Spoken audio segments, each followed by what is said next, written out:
तो hello guys, मेरा नाम है प्रिंस और आप देख रहे हैं एनिमे समीक्षा। चलिए वीडियो को शुरू करते हैं। तो एपिसोड की स्टार्ट में हम देखते हैं कि अब एलन 10 साल का हो चुका होता है और ये अक्टूबर का समय होता है। फिर बैरन जेनोफ से पूछता है कि हमारी मिथ्रिल माइंस कैसी कंडीशन में है। तो जेनोफ कहता है कि वो माइंस मॉन्स्टर्स का नेस्ट बन चुकी है और सिर्फ माइंस ही नहीं बल्कि पास के विलेज जो की मिथ्रिल रिफाइनरीज थी उन पर भी ऑर्क और गोब्लिन्स ने कब्जा कर लिया है। फिर बैरन उससे पूछता है कि हमारे सबसे पास की माइन को फिर से चलाने में कितना समय लग सकता है। तो जेनोफ कहता है कि उसमें कम से कम 3 साल का समय लगेगा। हम देखते हैं कि ये सुनकर बैरन शॉक हो जाता है और उससे कहता है कि मैं जानता हूँ कि ये आसान नहीं है, लेकिन जितना जल्दी हो सके उतना जल्दी उन माइंस को वापस लो। तो जेनोफ ओके बोलता है। फिर बैरन जेनोफ से पूछता है कि वाइकाउंट कार्नेल क्या कर रहा है। तो जेनोफ कहता है कि उसने अपने माइनिंग ऑपरेशंस को बंद नहीं किया और पलक झपकते ही ड्रैगन ने उनके माइनर्स को जलाकर राख कर दिया। फिर तभी हम देखते हैं कि एलन को एक मैसेज आता है कि उसने एक और को हरा दिया है और इससे उसको 15,000 एक्सपी मिल जाती है। फिर हम देखते हैं कि उसके समन्स ने उस और को हराया होता है और फिर एलन कहता है कि पिछले 6 महीनों में मैंने काफी सारी एक्सपी गेन की है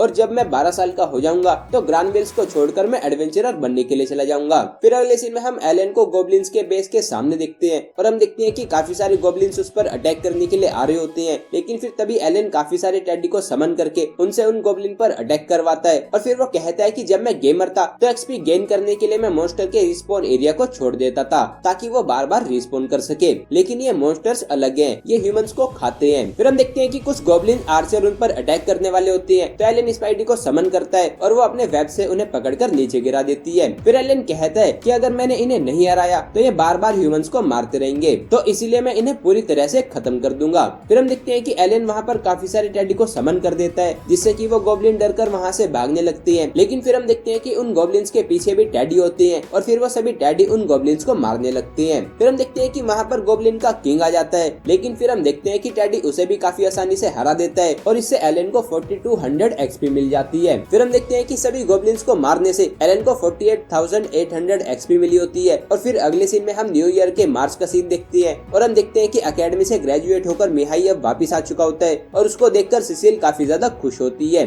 फिर मिहाई सिसिल से कहता है कि इस साल तुम 10 साल की हो चुकी हो। तभी हम देखते हैं कि वो एलन से पूरी ताकत से उसके साथ डुएल करने के लिए कहता है। तो फिर अगले सीन में हम देखते हैं कि वो दोनों डुएल के लिए आमने सामने होती है और फिर एलन मन में सोचता है कि अब मैं 10 साल का हूँ तो मेरे स्टेटस पर एज रेस्ट्रिक्शंस नहीं है और मैं अपने लेवल का फुल बेनिफिट ले सकता हूँ। फिर एलन हमें बताता है कि उसने स्पाइडी की 30 कॉपीज और टेडी की 20 कॉपीज बनाई है और अभी वो अपने सबसे ज्यादा स्ट्रॉन्ग कंडीशन में है। फिर हम देखते हैं कि जेनोफ उनका डुएल स्टार्ट करता है तो एलन काफी तेजी से जाकर मिहाई पर अटैक करता है, लेकिन वो उसके अटैक को रोक लेता है। फिर हम देखते हैं कि मिहाई एलन के सभी अटैक्स को रोक रहा होता है जबकि एलन उससे ज्यादा फास्ट होता है। फिर हम देखते हैं कि मिहाई जाकर एलन पर अटैक करने लगता है और एलन बड़ी मुश्किल से उसको रोक पा रहा होता है और फिर अपने एक अटैक से मिहाई उसकी स्वॉर्ड को दूर गिरा देता है जिससे कि मिहाई जीत जाता है। फिर मिहाई एलन की तारीफ करता है और उससे कहता है कि ग्रानवेल के हंट्समैन ने मुझको डिसअपॉइंट नहीं किया, लेकिन फिर हम देखते हैं कि मिहाई उससे हाथ मिलाए बिना ही अपने पेरेंट्स के पास चला जाता है और फिर बैरन उसे कहता है कि तुमने पिछले 3 सालों से एकेडमी में काफी ज्यादा हार्ड वर्क किया है और तुम काफी ज्यादा स्किलफुल बन गए हो। फिर मिहाई सिसिल और थॉमस के पास जाकर उनसे कहता है कि मुझे तुमसे कुछ बात करनी है। फिर मिहाई उनसे कहता है कि मुझे नोबल्स ड्यूटी निभाने के लिए जाना होगा। हम देखते हैं कि ये सुनकर वो दोनों शॉक हो जाते हैं। फिर सिसिल उसे पूछती है कि तुम्हें कब जाना है, तो मिहाई उसे कहता है कि मुझे कल ही जाना होगा।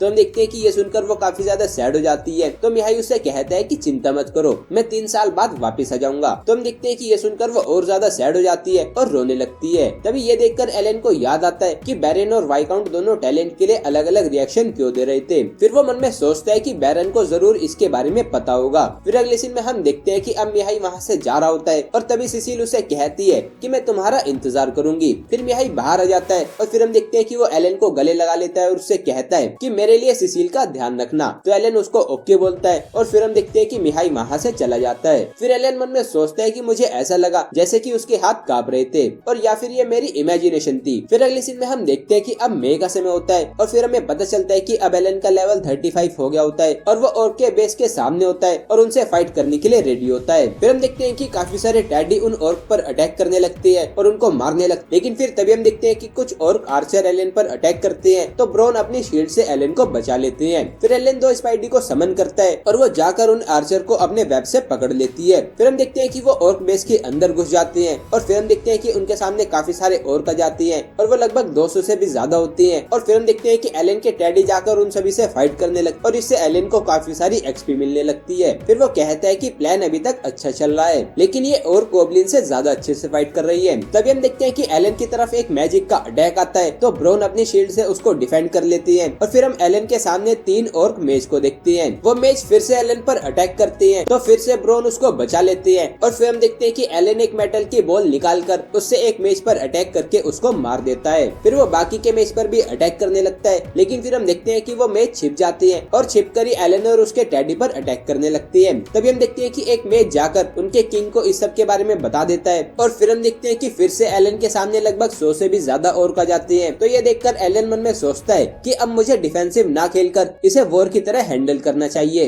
वैसे भी मेरे पास काफी सारे डी रैंक मैजिक स्टोन है और मैं 20,000 टैडी को क्रिएट कर सकता हूँ और मेरे पास लगभग 100 एमपी रिकवरी आइटम्स भी है। फिर एलन सभी टैडी से उन पर अटैक करने के लिए कहता है, तो वो सभी जाकर उन ऑर्क पर अटैक करने लगती है और उनको मारने लगती है। लेकिन फिर तभी हम देखते हैं कि वहाँ पर और किंग आ जाता है और वो अपने एक ही अटैक से कुछ टैडी को खत्म कर देता है। तो फिर एलन कुछ और टैडी को समन करता है, लेकिन फिर हम देखते हैं कि वो उन्हें भी एक ही बार में खत्म कर देता है। तो फिर एलन बार बार टैडी को समन कर रहा होता है, लेकिन वो किंग बार बार उनको खत्म कर रहा होता है। फिर तभी हम देखते हैं कि एलन की तरफ एक मैजिक अटैक आता है, तो ब्रॉन उसको बचा लेता है, लेकिन इसी के साथ ब्रॉन भी खत्म हो जाता है। फिर वो मैच फिर से एलन पर अटैक करता है, तो एलन टैडी को शील्ड बनाकर उनसे खुद को बचाता है, लेकिन उस अटैक के इम्पैक्ट से वो दूर जाकर गिरता है। फिर वो खुद की एचपी को रिकवर कर लेता है और मन में सोचता है कि उन स्पेल्स को रोकते हुए भला मैं इस किंग से कैसे फाइट कर सकता हूँ। फिर वो कहता है कि लगता है कि मुझे वापस जाना पड़ेगा, लेकिन फिर तभी हम देखते हैं कि वहाँ पर ज़ेनोफ आ जाता है और ये देखकर एलन काफी ज्यादा शॉक हो जाता है। एलन मन में सोचता है कि नाइट्स तो यहाँ पर कल आने वाले थे। फिर ज़ेनोफ उससे कहता है कि इस धुएं की वजह से मैं यहाँ पर ये देखने आया कि यहाँ पर क्या चल रहा है। फिर वो एलन से पूछता है कि यहाँ पर चल क्या रहा है, तो एलन उसको बताता है कि मैं सभी और को खत्म करने आया था। तभी एलन देखता है कि ज़ेनोफ उसके क्रीचर्स को देख रहा होता है, तो वो उनको वापस बुला लेता है और फिर ज़ेनोफ अपने वाइस कैप्टन लिब्रान से कहता है कि इस किंग और को मैं खत्म करता हूँ और बाकी सभी को तुम संभाल लो।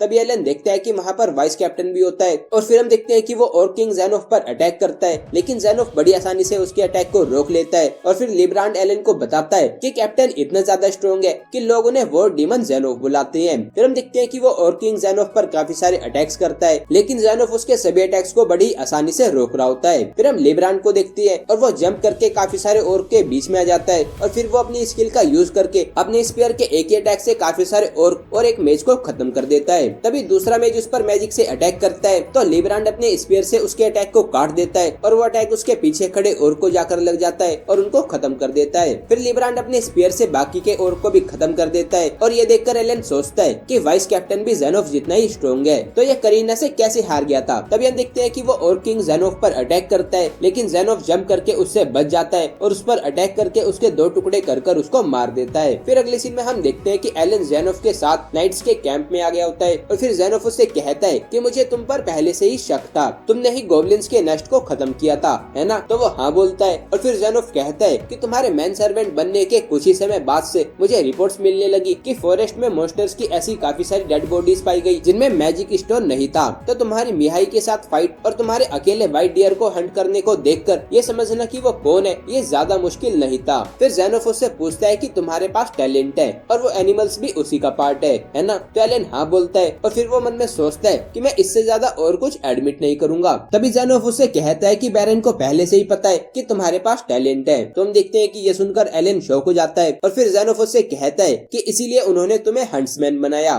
फिर अगले सीन में हम देखते हैं कि एलन एक गीले कपड़े से ज़ेनोफ की कमर को साफ कर रहा होता है और फिर ज़ेनोफ एलन से कहता है कि अगर तुम चाहो तो मैं इस सब कुछ सीक्रेट रख सकता हूँ, लेकिन उसके बदले में तुम्हें तुम्हारे मॉन्स्टर हंट के बारे में मुझे बताते रहना होगा। तो हम देखते हैं कि एलन उसको हाँ बोल देता है और फिर एलन देखता है कि ज़ेनोफ की कमर पर ऐसे काफी सारे घाव होते हैं जो कि लेवल अप होने पर भी ठीक नहीं हुए होते और ये देखकर एलन शॉक हो जाता है। फिर अगले सीन में हम 2 हफ्ते बाद का सीन देखते हैं जहाँ पर एलन उस और किंग को हरा देता है और उससे उसको 25,000 एक्सपी मिल जाती है। फिर एलन कहता है कि पहले मैंने और के बेस पर चारों साइड से 40 टैडी से अटैक किया और फिर मैंने अपनी टीम से ऑर्क मेज को टारगेट किया और उन्हें खत्म कर दिया। फिर मैंने बार बार अपने क्रीचर्स को समन करके उन सभी को खत्म करके जीत हासिल की। फिर एलन हमें बताता है कि सभी ऑर्क को मारने से उसे 3,35,000 एक्सपी मिली होती है जो कि गॉब्लिन से 7 टाइम्स ज्यादा होती है। फिर अगले सीन में हम देखते हैं कि अब सितंबर का समय होता है और बैरन के घर पर कुछ रॉयल मैसेंजर आए होती हैं और फिर वो बैरन को कुछ पेपर्स देते हैं और फिर वो रॉयल मैसेंजर बैरन से कहता है कि ये तुम्हारे बेटे मिहाई की डायरीज हैं, सभी को वो लिखनी होती है। फिर वो कहता है कि तुम्हारे बेटे ने अपनी ड्यूटीज को अच्छे से निभाया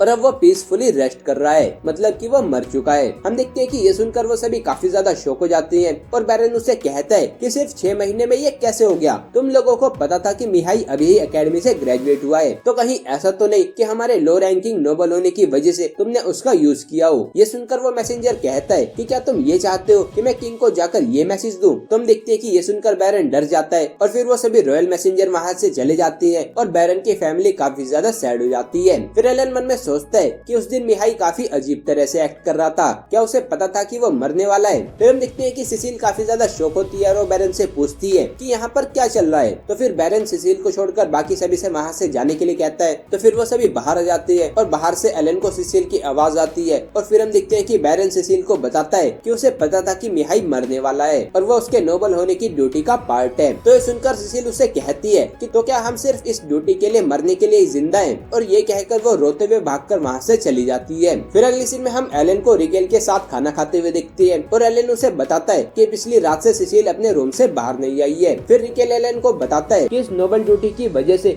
बैरन के पेरेंट्स और एल्डर ब्रदर भी कम ही उम्र में मारे गए थे। तभी हम देखते हैं कि वो कुछ शोर सुनती हैं कि सिसिल गायब हो गई है और फिर अगली सीन में हम सभी मेड्स और सर्वेंट्स को सिसिल को ढूंढते हुए देखते हैं। और तभी एलन देखता है कि सिसिल के विंडो पर एक कपड़े की रस्सी लटकी होती है और उससे ही सिसिल वहाँ से नीचे उतरी होती है। तभी बैरन वहाँ आकर एलन से पूछता है कि क्या तुम्हें सिसिल मिली? तो एलन उससे कहता है कि शायद वो बाहर भाग गई है। फिर वो कहता है कि मैं उसे ढूंढने जाता हूँ और ये कहकर एलन सिसिल को ढूंढने के लिए चले जाता है और फिर एपिसोड यहीं पर एंड हो जाता है। तो गाइस ये था एपिसोड 10 ऑफ हेल मोड। अगर आपको ये वीडियो पसंद आई है तो वीडियो को लाइक कीजिए, चैनल को सब्सक्राइब कीजिए, प्रेस कीजिए बेल आइकन को। मैं मिलता हूँ आपसे नेक्स्ट वीडियो में। Thank you.